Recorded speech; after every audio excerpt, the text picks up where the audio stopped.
as Judy told you, 3 books about the people I work with and live with for almost my entire life. I hope not all of it yet.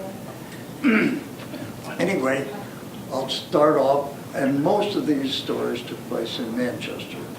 Some of them Dorset, some other places, but I sort of kept to Manchester today because we're in Manchester. The Quality Restaurant was opened in December of 1920. It was the favorite eating place in Manchester for over 50 years. Its owners and operators were Mr. and Mrs. Clarence Comer. They were both immortalized by Norman Rockwell, he in a large painting that used to hang over the family table in the Quality, where local contractors and businessmen congregated for morning coffee. And she in the famous Saturday Evening Post cover titled The Gossips, also by Norman Rockwell. Many of the stories in this home took place in that haven for the hungry and thirsty. George Roberts, the owner of a garage opposite Fieldstone bandstand that used to occupy the little park just north on Route 7, once, actually just south of 7,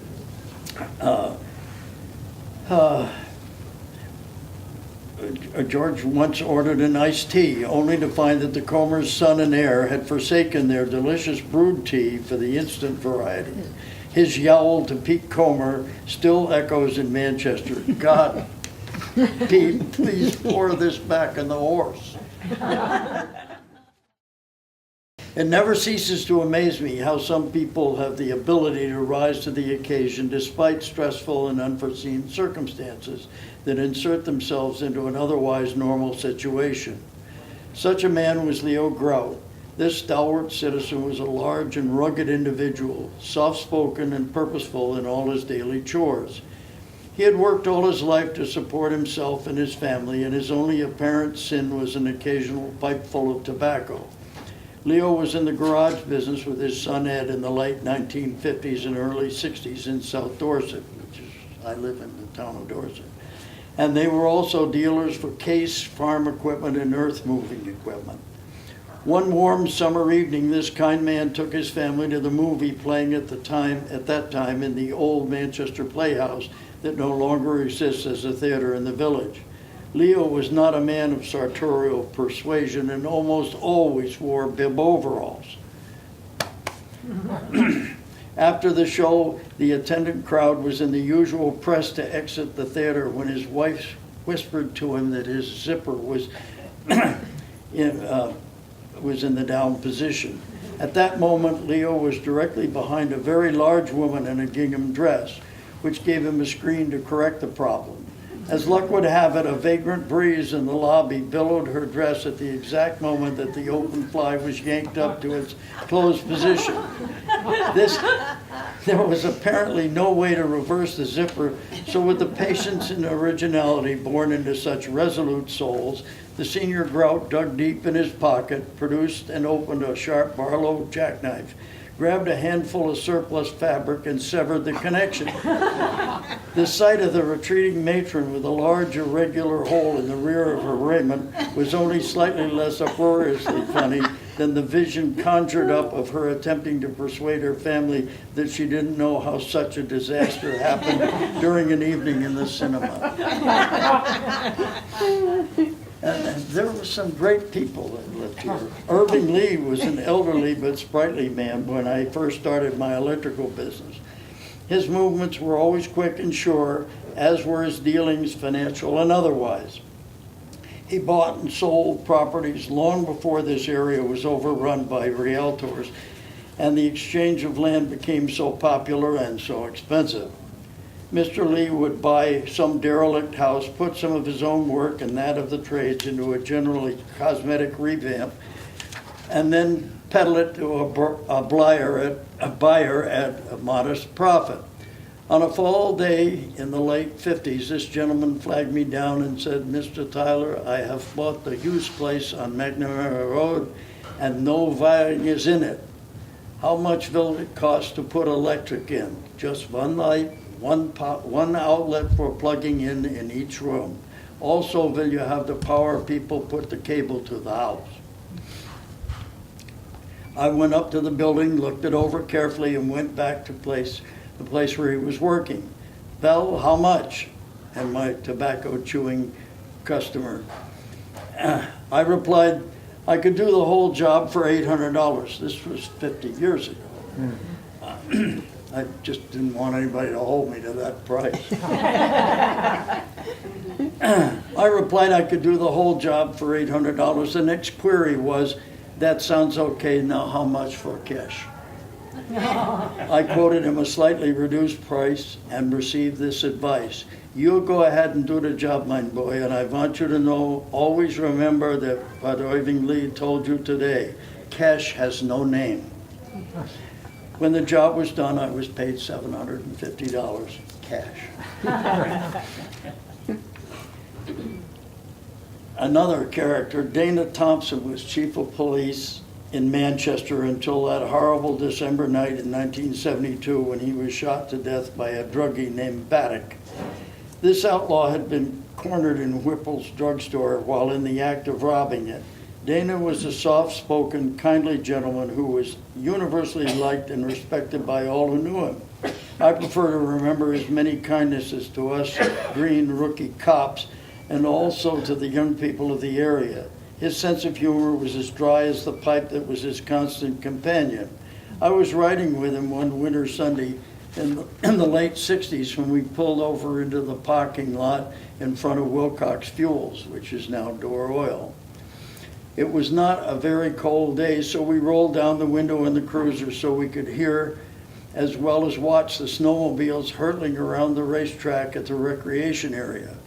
We hadn't been there long before an elderly lady drove up beside the cruiser and asked, Mr. Thompson, whatever is going on over there? We were watching the snowmobile races, ma'am, he said, pointing.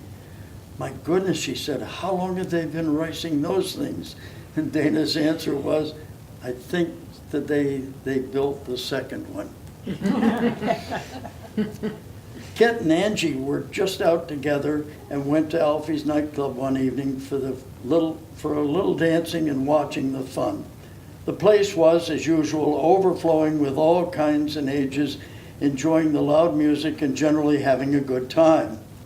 About the middle of the evening, the girls went into the ladies' room, and as they were preparing to leave, in swished an obvious society type of advancing years. She was bedecked with bracelets and rings and haughtily accosted them thus. Girls, in New York, they teach us to wash after using the facilities. To which Kim replied, in Vermont, they teach us not to pee on our hands. A former town manager in our sister town, well, my sister town, Manchester, was George Randall. He also worked at least part-time for Fred Pabst at his famous Big Bromley ski area. Chris Sweezy told me that after a heavy snowfall, he had asked George how much accumulation they had on the mountain. His answer will ever be etched on this memory. Chris, the snow up there is crotch deep on a 9-foot Indian. Former town manager in our sister town, well, my sister town, Manchester, was George Randall. He also worked at least part-time for Fred Pabst at his famous Big Bromley ski area. Chris Sweezy told me that after a heavy snowfall, he had asked George how much accumulation they had on the mountain. His answer will ever be etched on this memory. Chris, the snow up there is crotch deep on a 9-foot Indian. Back in the 1950s, there was a man named Nelson Parkinson, known to his employers and co-workers as Parky. This man was an artist who could tape and spread tape joint cement to hide the nails and seams and sheetrock. Today, every contractor does his own taping or has one of his crew do the job. Also, the cement comes pre-mixed to perfection in 5-gallon tubs. But back then it was bought in bags as a powder, and it was an art to mix it with water to the proper consistency. This was Parkey's field of expertise, and every contractor in our valley knew it. His services were much in demand, and because of this monopoly, he was spoiled, and we all had to put up with his idiosyncrasies. Parkey had his own unique speech pattern that does not lend itself to the printed word. Due to years of sanding his work and inhaling that fine dust, his voice sounded as if his adenoids were under his tongue, and he spoke in a hesitating nasal drone. One day he showed up at a house that Walt Kerwin was renovating in North Dorset. As he was surveying the work, Parkey noticed the 8-foot ceiling was too high for him to reach, and he started complaining about it. To forestall any problems, Walt grabbed a youngster who was working for him by the name of Dick Lynch, a budding comedian and helper. He was told to go downstairs and build a stool that Mr. Parkinson could stand on and easily move around, while the walls were being taped and troweled by our expert. Dick was sawing and hammering downstairs, and at coffee break he delivered to the master the most finely crafted step stool any of us had ever seen. It had end pieces that were cut to fashion the 4 legs. For stability, there were gussets and cross braces, and the top was cut out for a convenient handhold for carrying. Parkey said, "Thanks, Dick. It's great to find a kid that can do that nice work." A wink clued us in to wait for our sheetrock expert to proceed with the ceiling. His dishpan full of what he called poo-poo, and wielding his wide trowel, Parkey mounted his new pride and joy and leaned back for his first swipe at the ceiling. The stool folded silently and collapsed, dropping our taper to the floor with a crash and coating him with a gallon of goo. Amid screams of laughter, the stool had been completely assembled with number 6 finish nails. Everyone quickly dispersed, and Dick found other work in the garage. Mr. Parkinson's rage was expressed by a string of nasal oaths and a threat that he would kill that little prick if he ever caught him. Cutler Severance was a former electrician and a man of quiet but razor-sharp humor. He seldom spent much time developing a story or making a point. He just pulled the trigger and shot from the hip. Skiers with their skis racked on top of their cars started pouring into our area on that concrete ribbon, US Route 7. These slat riders passed by close by his house, so his neighbor and good friend Ted Hopkins asked him what he thought of the parade. Cutler's reply stopped Ted cold. "They must be going to build something, Ted. They've all got lumber tied on top of their cars." Jeff Eade and his bride Jay came to Manchester from Chicago, and with their pooled resources purchased the old 1811 house up in the village. Their attorney for this venture was Buzz Eichel, a legal light, albeit somewhat dim, but the possessor of a studied wit. Soon all the paperwork had been signed, witnessed, and the previous owners had fled with every penny that the Eads had in this world or expected to earn in the foreseeable future. The newlyweds then asked their wise counselor if he had any advice to offer them. Buzz looked over his glasses at Jeff and cautioned him, "If she lays an egg, step on it."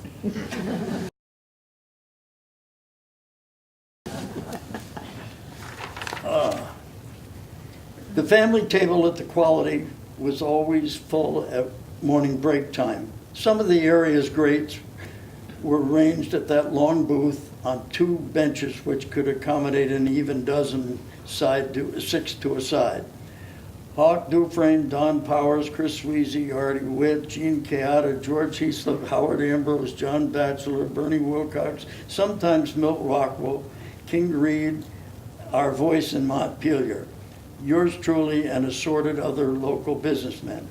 The assembled group would each day match for the whole table's coffee, no food included, it's just a cup of coffee. I never did drink coffee, I drink tea, but that was in the same price. The assembled group would each day match for the whole table's coffee, no other food. This particular day, Dufresne brought as his guest Father Jim Murray, the new priest who had been sent to Manchester in the 60s to build the new Catholic Church. When the time came to pay, each side was to match until there was determined a winner, or loser if you will, and then the two losers would match. Although the cost of the group's coffee rarely exceeded $1 because coffee at the time was 10 cents, we agreed that the priest should be excluded from the contest, which of course was gambling. Jim would have none of it. He insisted upon being a part of his new community. So we proceeded with the flipping of coins, the result being that I was the goat on my side and the good father lost on his. 2 coins shot up, I hollered match, and unfortunately the man of the cloth was stuck with the bill. We were a little embarrassed, but Father Murray relieved the tension by declaring in his subtle brogue, "I don't mind the money, but it's a trifle ignominious in the greeting to lose to a Protestant." Dorset Town Constable, before I was,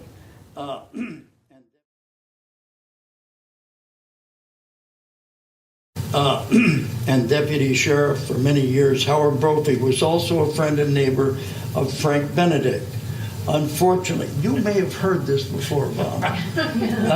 Unfortunately, Howard was required by the legal mandate of his job to arrest his neighbor when he became intoxicated. When this occurred, he would transport his friend to Bennington Jail, where he would be held overnight. The judge would usually penalize Mr. Benedict with a day in jail, consider it served, and then have Howard drive him home. This was a circumstance that inconvenienced no one, really. It seemed to preserve their friendship, and as a bonus, the constable was paid for his effort. Howard bought a small farm in East Dorset as an investment and determined to learn the ins and outs of farming. His family had always been storekeepers, so it was uphill work. Howard told me this tale years ago, and it is a favorite of mine. One fall day, he found he had a sick cow, and not wanting to spend the money for a vet,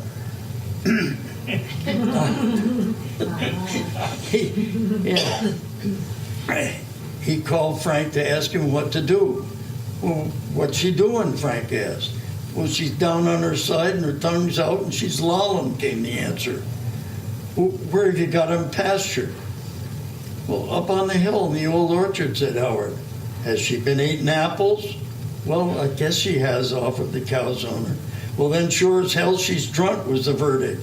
"Frank, please, what shall I do with her?" The answer came instantly. "Take the son of a bitch to Bennington. That's what you always done with me."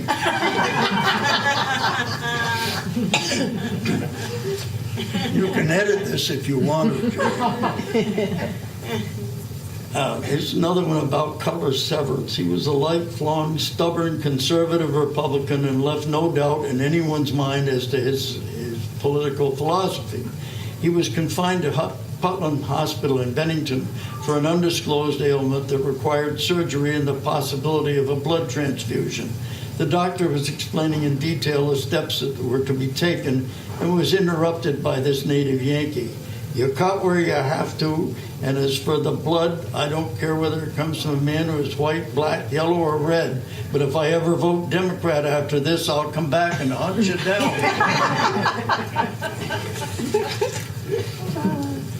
On a hot summer afternoon in the Manchester Baptist Church, an elderly lady of the town fainted.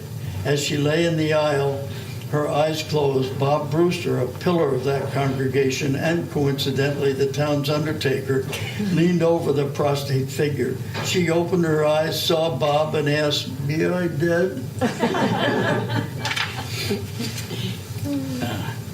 In his book, Vermont Tales, our friend and former state senator Fred Eric tells of Lulu Wyman. Mrs. Wyman, at age 75 plus, was helping Fred when he was surveying a woodlot over in Beartown, which is a remote former settlement on the other side of Equinox Mountain. Each day, Mr. Eric would drive to Manchester, pick up Lulu at her home, retrace his route to Arlington, drive west to Sandgate Road, and thence about 8 miles north to the Beartown lot. As he drove her home, Mrs. Wyman suggested it would be easier for him if she met him the next time at the site and save him the 2 round trips. The following weekend, Fred arrived at the lot early in the morning, and his helper was waiting for him. That evening, after a full day's surveying, Fred asked her where she'd parked her car, and Lulu replied she didn't own a car, and she'd walked over from Manchester. Her journey over Beartown Notch had crossed the shoulder of Mount Equinox, requiring the septuagenarian to climb nearly 1,000 feet and then descend 800 feet to her destination, for a total hike of 6 miles over that abandoned road. Fred, ever the gentleman, drove her home. And also, I had a note here. Is it any wonder that Lulu Wyman lived to be 101? Yeah. I came to respect Mr. Abner Blackmer, with whom I had helped worked with and built a house in Manchester. Despite our age difference, we had formed a bond of sorts. As long as he lived, he never failed to remind me of what he believed were truisms. At Ebers Taylor's auction in 1962, I arrived early and saw Abner and his missus sitting on lawn chairs in the front row. I hastened down front, hailed them, stuck out my hand in greeting. Abner looked up with a deadpan expression and a slight furrow in his brow and said, "I'll shake your hand, boy, but there ain't no friends at an auction." Now, I've bored you enough almost, I think, but I would like to tell you this story about Reed Lefebvre. I know some of you remember Reed. He was Southern Vermont's voice in our state legislature during the 50s and 60s. He was a powerful but compassionate man who could sway votes and even reverse the assembly by his reasoned speech and good humor. His command of this language was beyond most of his fellow Solons, and yet he did not rub any noses in it. He was indeed one of the most respected members that ever served in that body. Reed had a way of cutting through the rhetoric that occasionally mired the House. At one strongly debated bill, it was offered to dock any representative's pay for a day that they were not present. He rose to speak and was promptly recognized. He reasoned, "Mr. Speaker, I would submit that many members contribute most generously on the days that they are absent." The stories of Reed Lefebvre are legend both here in the Valley and also in the hallowed halls of Vermont State House. He rarely, if ever, missed an opportunity to address his fellow legislators, but always in a good humor. St. Patrick's Day was one of his favorites, and one year on that date, he regaled 2 ethnic groups with the following poem that he had authored. It is the 17th of March today, a most important date, a date to be remembered and a day to celebrate. For the Irish in our nation, it's a holiday sublime, but Italians all around us are demanding equal time. It's the feast of St. Pasquale, Esposito said to me, and it's always celebrated by us sons of Italy. By De Bonis, Giuliani, Gallimazza, Franco II, Molinari, and Rotunda, just to name a scattered few. Just a minute, Esposito. I'm confused by what you say. It's the Paddies that we honor, not the Goombas here today. For the Burnses and Kearnses, this is quite a special day, and for good old Renfrew Gallagher and James Shillelagh Shea, the O'Briens and the Ryans will be cooking up a deal with the Condons and the Fitzpatricks and with Mildred H. O'Neill. And we'll honor both the Kennedys, that Francis J. and P. and also Alan Richard Foley for the wearing of the green. They'll be singing Irish ballads with their voices raised so gaily, led by Irish Eddie Conlon, Johnny Burke, and Willie Daly.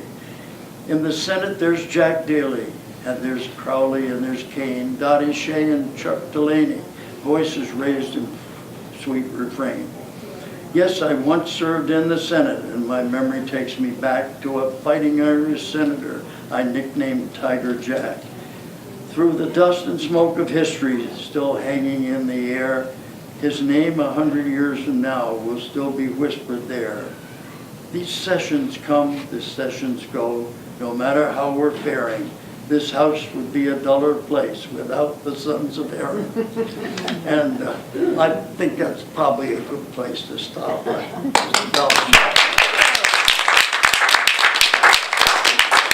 books that I wrote with all these stories and a lot more in them is small. It's just half the size of this. But at my advanced years, I don't see that. And so I had to enlarge it so that I could read it to you today. Very well done. And thank you very much for coming. Thank you. And I apologize for anything that should have been edited, but it's just as it was said.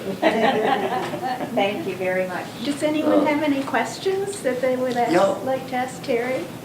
Well, I have to say that I listen to you, I come and listen to you every time you talk, and it's something new every time. What? I come to listen to you Oh, every time you make a talk, and it's something new every time. I hope that disease is curable. And because I know the vet, Oh, well, thank you very much, I appreciate it. Anybody, Jerry, did you get all of it? I hope so. I didn't embarrass you. No, not me. Okay. You can't entertain me. All right. Well, thank you very much. Relax.